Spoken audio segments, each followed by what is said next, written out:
Bismillahirrahmanirrahim. Assalamu alaikum dear students. This lecture is related to the medieval English literature जिसका time period जो है वो 1066 लेकर 1500 तक है। सबसे पहले इसकी डेफिनेशन देखते हैं। The body of written works composed in English language during the medieval age is called medieval English literature. कि वो जो एक कलेक्शन है रिटर्न वर्क्स की इंग्लिश लैंग्वेज में जो मिडीवल एज में लिखी गई यानी 1066 से लेकर 1500 तक, उसको हम लोग मिडीवल इंग्लिश लिटरेचर जो है वो कहते हैं। The Normans who were residing in Normandy France, के जो नॉर्मन्स थे, जो एक कबीला है जो रिजाइड कर रहा था नॉर्मंडी जो डिस्ट्रिक्ट है फ्रांस का, वहाँ पे defeated the Anglo Saxon king, उसने एंग्लो सैक्सन किंग जो है उसको शिकस्त दी at the battle of Hastings 1066 में। बेटा ये बैटल हुई थी as you know, and conquered England, और उसने इंग्लैंड को फतह कर लिया जिसको उन दिनों में एंग्लो सैक्सन की जगह जो है वो कहा जाता था। द इन्वेजन, कि ये जो इन्वेजन था, ये जो अटैक था ऑफ नॉर्मन्स, नॉर्मन्स का जो फ्रेंच लोग थे नॉर्मंडी के डिस्ट्रिक्ट से जो आए थे, इनॉग्रेटेड, इसने लॉन्च किया, इनॉग्रेट मीन्स शुरू करना, अ न्यू इपॉक, एक नया दौर in the literary as well as political history of England. इस उनकी जो हार थी इंग्लैंड वालों की, जिसकी वजह से इंग्लैंड जो फ्रांस के लोग हैं नॉर्मंडी के, वो यहाँ पर आ गए थे, उस वजह से उनका जो अदब है और उनके जो सियासी तारीख है वो बिल्कुल चेंज हो गई।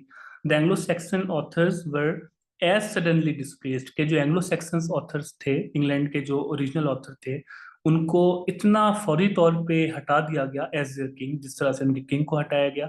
The foreign type of literature was introduced, अब इंग्लैंड में भी एंग्लो सेक्सन की जो जगह थी वहां पे भी फॉरेन टाइप ऑफ लिटरेचर यानी बैरूनी लिटरेचर, जो फ्रांस का लिटरेचर था, वो यहाँ पर आ गया।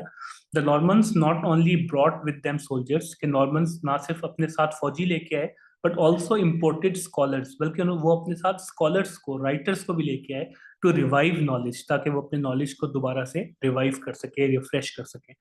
थर्स the effect of this foreign stimulus, तो ये जो बाहर से एक बैरूनी जो एक स्टिमुलस आया था, बैरूनी जो एक आप कह सकते हैं कि जो चेंज आया था on English people, was great and shape के लिटरेचर एज वेल, वो बहुत अजीम था और उसने उनके लिटरेचर को भी शेप किया।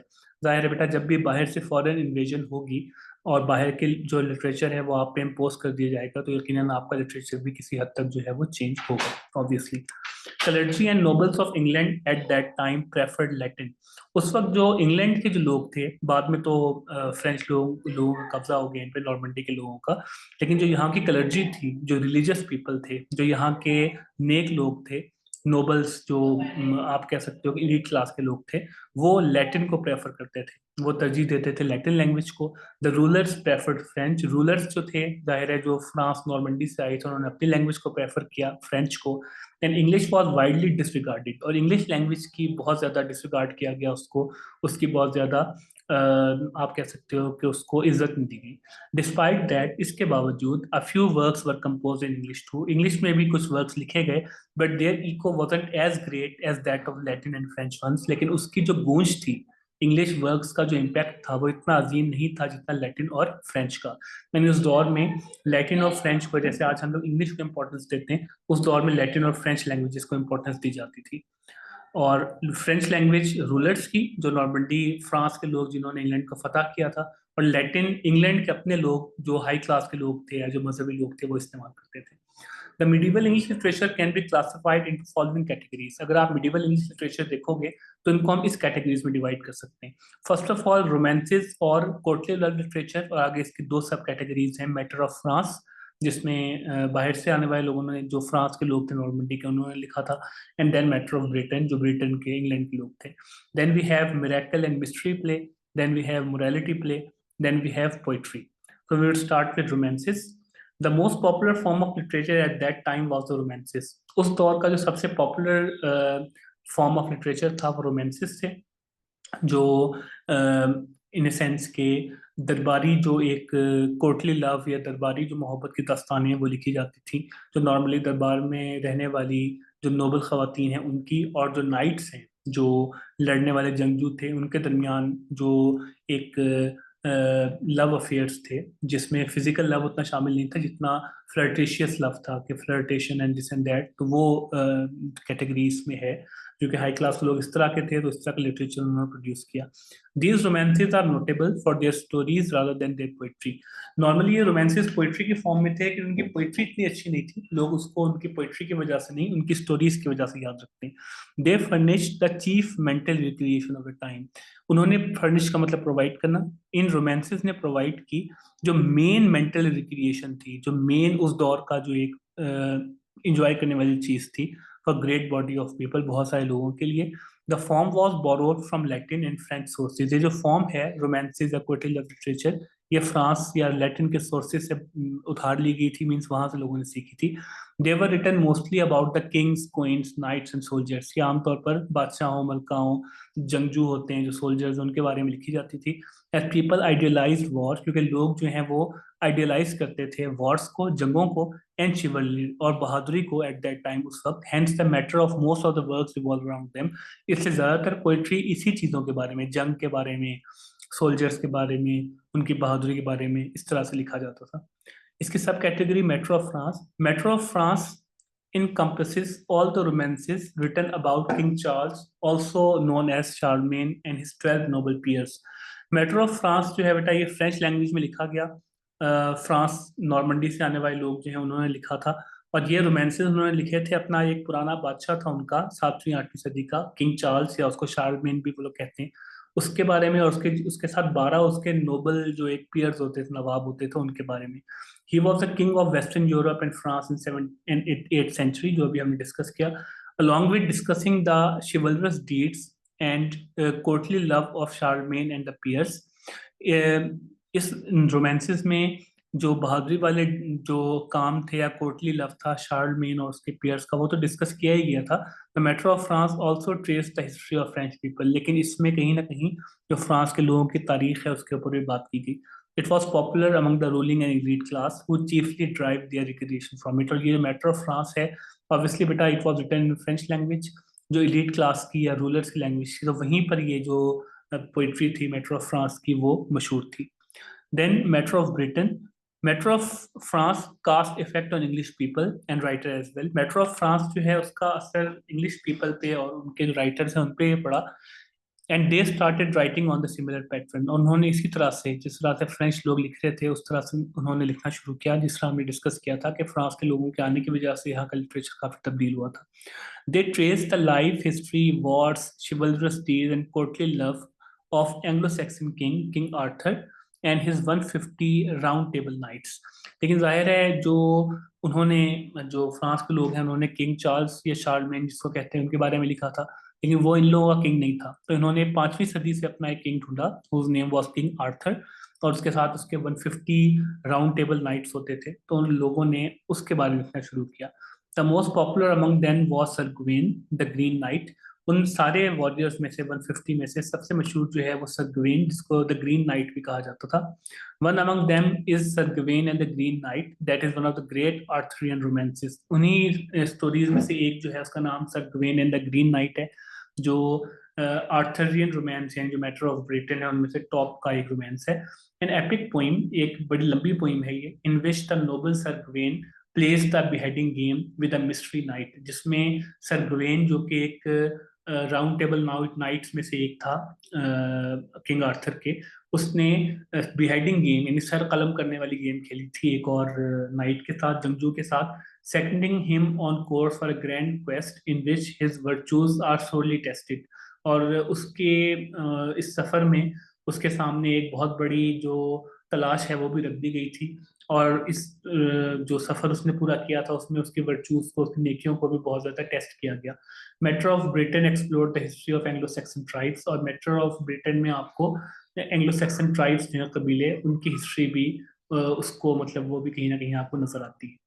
Then we have miracle and mystery play. In the middle English period में मिरेकल और mystery play became very popular. दोनों का एक ही मतलब है, सेम नेम है. मिस्ट्री और मिरेकल प्ले जो है वो बहुत फेमस थे, बहुत पॉपुलर थे. आप इनको जो आपका मॉडर्न ड्रामा है ना, जो हमने एलिजाबेथन एज में पढ़ा है, आप उसकी बुनियाद भी कह सकते हो इन प्लेस को. It deals with the growth and development of biblical stories. In plays में जो बिब्लिकल स्टोरीज हैं, बाइबल की कहानियां, उनको डिस्कस किया जाता था, यानी जो रिलीजियस कहानियां उनको. This play developed an enormous cycle of sacred history. इन प्लेस में एक पूरा साइकिल बनाया जाता था मुकद्दस तारीख का, beginning with the creation of man, जो इंसान की तख्लीक से शुरू होती थी। फिर हिज फॉल मीन्स जब उसको जन्नत से निकाला गया था, banishment from the garden of Eden, जन्नत के बाग से उसको निकाला गया, extending through matters and life of Jesus Christ, और वो वहां से घूमती घूमती हजरत ईसा अलैहि इस्लाम की जिंदगी तक आकर ठहरती थी।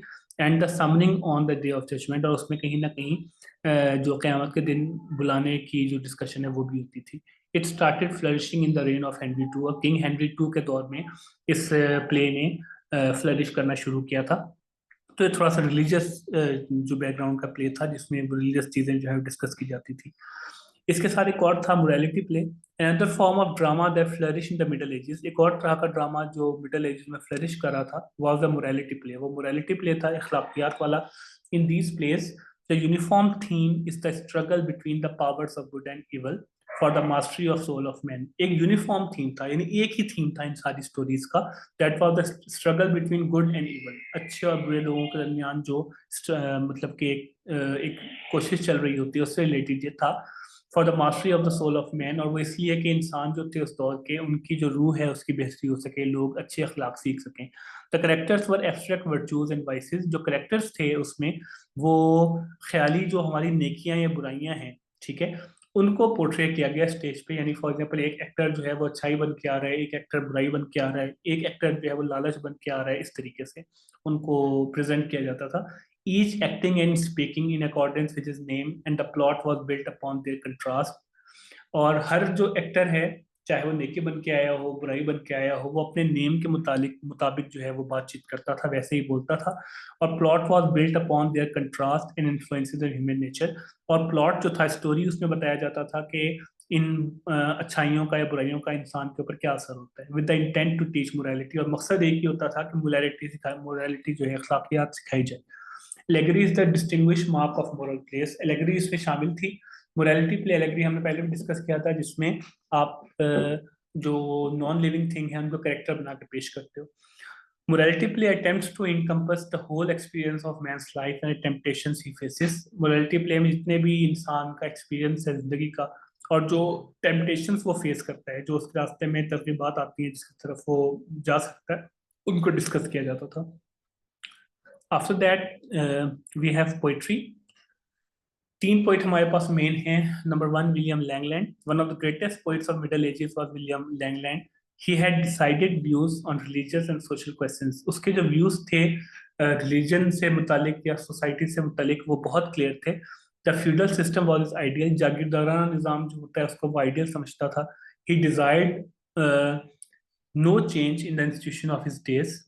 यहाँ नो है, नो चेंज, कि उसने डिजायर किया कि उसके दौर के जो इंस्टीट्यूट्स हैं, जो इदारे हैं उसके दौर के, उनमें कोई चेंज नहीं आना चाहिए। ही thought that all would be well if all the institution would do their duty well. उसने कहा कि किसी इदारे को आप तब्दील ना करें, बस आप सिर्फ ये करें कि वो इदारे अपना काम अच्छी तरह परफॉर्म करें, तो सब कुछ ठीक हो जाएगा।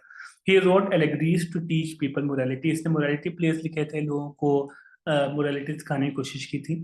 One of his most important allegory is a vision of Piers the Plowman. ये उसकी एक सबसे मशहूर एलेगरी है, that holds an important place in literature. इसकी जगह बहुत इंपॉर्टेंट है इंग्लिश लिटरेचर में। थोड़ा सा इसके बारे में आप पढ़ भी लेते हैं हम लोग। Piers Plowman is about a series of vision. ये एक पूरा ख्वाबों का सिलसिला है। The poem's protagonist experiences. जो पोइम का एक हीरो है, वो जो पूरे अपने एक ख्वाब ख्वाब देखता है, ये उससे रिलेटेड है, और जो ख्वाब में जो उसके एक्सपीरियंसेस होते हैं। Each vision has religious theme. हर उसका जो ख्वाब है उसमें कोई ना कोई मजहबी थीम शामिल है। एक्सप्लोर्स द सोशल मिलियो ऑफ इंग्लैंड। और इंग्लैंड का जो एक सोसाइटी है उसको वो एक्सप्लोर करता है। At the time that Langland was writing, उस वक्त जब लैंगलैंड जो है वो ये चीज लिख रहा था। In total there are 22 visions in the poem. तकरीबन 22 ख्वाब हैं इस पूरी पोइम में। Each teaches the protagonist. Protagonist means the hero. हर ख्वाब प्रोटैगोनिस्ट को, हीरो को सिखाता है how to live a good life पर क्रिश्चियन वैल्यूज के, क्रिश्चियनिटी के, ईसाइयत की वैल्यूज के मुताबिक अच्छी जिंदगी कैसे गुजारनी है। This poem is a satire on corrupt religious practices. ये जो पोइम उसने लिखी थी ये एक तनकीद है, सटायर है जो करप्ट लोग थे रिलीजन में उनके ऊपर, and throws light on the ethical problem of those days. और उन दिनों के जो मसाइल थे, इखलाकी मसाइल, उन पे भी रोशनी डालती है। Langland assume the role of a prophet. Langland जो है उसने एक पैगंबर का रूप धार लिया था, डिनाउंसिंग द सिंस, और वो गुनाह जो है उनको डिनाउंस करता था, उनको मतलब इन सेंस के रिजेक्ट करता था, and encouraging man to aspire for higher life, और चाहता था कि इंसान जो है वो अच्छी जिंदगी के लिए कोशिश करे। Then we have John Gower, एक और इम्पोर्टेंट पोइट उस एज का। Gower occupies important place in development of English poetry, कि गॉवर की जो प्लेस है इंग्लिश पोइट्री की डेवलपमेंट में वो बहुत ज्यादा इंपॉर्टेंट है। Though it was Chaucer who played the most important role in it, अगरचा सबसे मेन तो चौसर ही है बेटा, एज वी डिस्कस करेंगे, लेकिन इसकी प्लेस भी काफी अच्छी है। He was a great stylist, कि वो अपने स्टाइल मतलब लिखने के स्टाइल के लिहाज से बहुत अजीम इंसान था, and prove that English might compete with other languages like Latin and French. जैसे हमने पहले डिस्कस किया उस वक्त लैटिन और फ्रेंच टॉप पे थी, लेकिन जिस तरह से इसने लिखा इसने प्रूव कर दिया कि इंग्लिश भी इन लैंग्वेजेस का मुकाबला कर सकती है जो उस वक्त डोमिनेंट थी। Though Gower was inferior to Chaucer actually, मतलब इनफैक्ट ये चौसर से इंफीरियर था, बेशक थोड़ा सा कमतर था चौसर से। It is sufficient that they were certainly fellow Pioneers, लेकिन बहरहाल वो ये काफी है कि वो आपस में दोस्त थे, and fellow school masters in the task of bringing England to literature, और वो साथी थे एक स्कूल मास्टर की तरह, उन्होंने ये काम परफॉर्म किया कि उन्होंने जो इंग्लैंड है उसको लिटरेचर की तरफ लेके आए। Up to their time otherwise the literary production of England had been rudimentary, उनके वक्त तक यानी जॉन गॉवर तक और जेफरी चौसर तक जितनी भी चीजें इंग्लिश में लिखी जा रही थी वो बड़ी बेसिक थी। रूडिमेंट्री का मतलब होता है बेसिक लेवल की और limited. Gower along with Chaucer established English as a thoroughly equipped medium of literature, Gower और चौसर ने मिलकर बेटा इंग्लिश को एक ऐसा मीडियम बनाया जो बिल्कुल तैयार था। ठीक है, ये आगे भी हम डिस्कस करते हैं, जो जेफरी चौसर को डिस्कस करेंगे। कन्फेशियो अमेंटिस जो है उसका सबसे इंपॉर्टेंट वर्क है, उसकी थोड़ी सी आप इन सेंस एक नजर उसको गुजार लें कन्फेशियो अमेंटिस को। रिटन इन मिडल इंग्लिश, के मिडल इंग्लिश डायलेक्ट में लिखी गई है।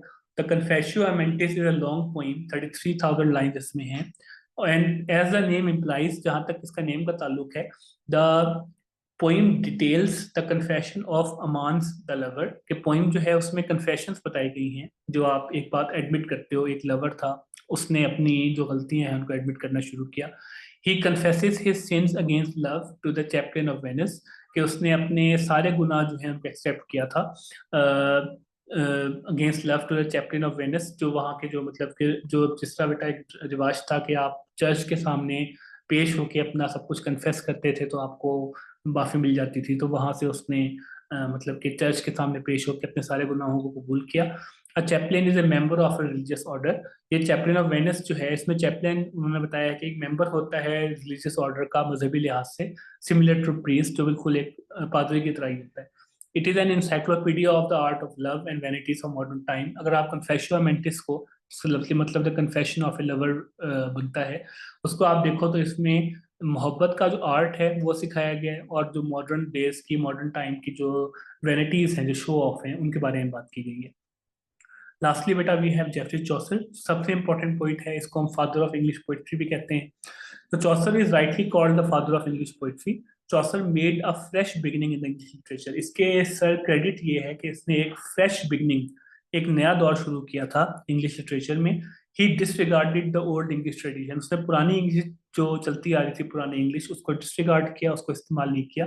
ही gathered vocabulary of Middle English dialect and started writing poetry in it, उसने ये किया था कि उसने मिडिल इंग्लिश की जो वोकेबलरी है वो सारी जमा की और उसमें उसने पोइट्री लिखना शुरू की। Therefore his poetry is widely red, इसलिए उसकी पोइट्री को बहुत ज्यादा पढ़ा जाता है, and enjoyed from his days two days, और उसके दिनों से अब तक उसके पोइट्री को एंजॉय किया जाता है। All the greatest English writers have been all praise for him, जितने भी अजीम अजीम इंग्लिश राइटर्स हैं उन्होंने हमेशा ही तारीफ की है इसकी, जेफरी चौसर की। इसमें शेक्सपियर है, मिल्टन है। He was man of world and और अफेयर्स, ये दुनिया का आदमी था जेफरी चौसर, और मामलात के बारे में बात करता था। Chaucer's work falls into 3 periods, इसके कामों को आप 3 पीरियड्स में डिवाइड कर सकते हो। During the first period he imitated French models, पहला पीरियड जो था बेटा उसमें उसने जो फ्रेंच कुछ मॉडल्स थे, जो फ्रांसीसी जो राइटिंग्स थी उनको फॉलो किया, particularly the famous and very long poem ले रोमैन डी ला रोज, एक बहुत लॉन्ग पोएम थी फ्रेंच ले रोमैन डी ला रोज, खासतौर पे उसने उसको फॉलो किया, and he made a translation, और उसने उसकी ट्रांसलेशन की। This poem gives an intimate introduction to the medieval French romances and courtly love, ये पोएम अगेन बेटा वही रोमांसेस और कोर्टली लव के बारे में जो हमने डिस्कस किया था। ठीक है, इसको आपने मिडीवल कर लेना है please. It is embryo out of which all Chaucer's poetry grows. और ये एक ऐसा एम्ब्रियो था, एक ऐसा सीड था जिससे सारी चौसर की पोएट्री ग्रो की। हमने डिस्कस किया था बेटा कि उस वक्त फ्रेंच लैंग्वेज और लैटिन लैंग्वेज बड़ी डेवलप थी, तो जब भी आप कोई चीज फ्रेंच से या लैटिन से इंग्लिश में ट्रांसलेट करोगे तो यू नीड वोकेबलरी, आपको वोकेबलरी की जरूरत है।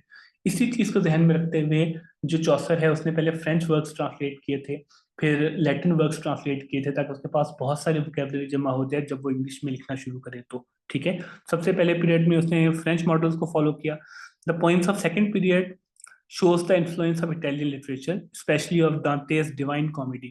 दूसरे में उसने इटालियन लिटरेचर को फॉलो करना शुरू किया। ठीक है, लैटिन लैंग्वेज जो बड़ी उस वक्त कॉमन थी, खासतौर पे जो एक राइटर है दांते, उसकी डिवाइन कॉमेडी ने उसको बड़ा मुतासिर किया। In this period he wrote the parliament of the fowls which contains a very satirical dialogues between assembled birds. उसने एक वर्क लिखा था चौसर ने इस दौर में, पार्लियामेंट ऑफ फाउल्स के नाम से, परिंदों के पार्लियामेंट, जिसमें उसके जो डायलॉग्स लिखे हैं उसने परिंदों के दरमियान वो बड़े मजाक उड़ाने वाले हैं। He also wrote Troilus and Cressida, which narrates the story of a Trojan prince and a girl he was in love with। इसके अलावा उसने एक और भी वर्क लिखा ट्रायलस एंड क्रेसिड के नाम से, जिसमें ट्रॉय का एक प्रिंस था और लड़की थी, उसकी मोहब्बत के बारे में बात की गई है। Chaucer's third period may be called the English period. उसके तीसरे पीरियड को हम लोग इंग्लिश पीरियड कह सकते हैं, because in it he through of foreign influences. उसने सारे बैरूनी जो असरात थे उनको हटा दिया एंड शोड नेटिव ओरिजिनलिटी, और उसने अपनी मकामी जो इंग्लिश की ओरिजिनलिटी है वो शो करना शुरू की। It was during this time, ये इसी वक्त की बात है, that he wrote one of the greatest works of all times, the Canterbury Tales. कि उसने बेहतरीन जो एक काम था जो सारे दौर में ही अच्छा काम समझा जाता है, द कैंटरबरी टेल्स के नाम से वो उसने लिखा, which places us at the heart of England, जो सीधा हमें बिल्कुल लंदन के बीच में एक सोसाइटी के अंदर ले जाता है। Here we find his gentle kindly humour. यहाँ हमें जो चौसर है उसका बड़ा शरीफाना और हमदर्दाना एक मजाक नजर आता है, which is Chaucer greatest quality, जो चौसर की एक अजीम तरीन क्वालिटी भी थी। Chaucer importance in English literature is great, कि उसकी इंपॉर्टेंस बहुत ज्यादा है इंग्लिश लिटरेचर में, because he remove poetry from reason of metaphysics and theology. क्योंकि उसने पोइट्री को रिमूव किया, वो जो एक मेटाफिजिक्स का जो एक पूरा दौर था जिसमें आप अनरियल चीज़ों के बारे में बात करते थे, या थियोलॉजी मीन्स रिलीजियस चीज़ों के बारे में बात करते थे, उसने वहाँ से पोइट्री को रिमूव किया and made it hold the mirror up to the society. और उसने उसको अपनी पोइट्री को एक आईने में तब्दील कर दिया जिसमें सोसाइटी अपना मुंह देख सकती थी, यानी सोसाइटी को उसने सोसाइटी के बारे में लिखना शुरू किया अपने वर्क्स में। ठीक है, जब आप मिडिवल इंग्लिश लिटरेचर की बात करोगे तो you would talk about romances and courtly love literature, जिसमें हम matter of France, matter of Britain discuss किया। You would talk about the mystery and morality play, then you would talk about the poetry, the famous poets Langland, Gower and Chaucer, and that would wrap up the whole discussion about the medieval English literature। इससे related कोई भी सवाल होगा तो आप मुझसे पूछ सकते हैं। Thank you so much.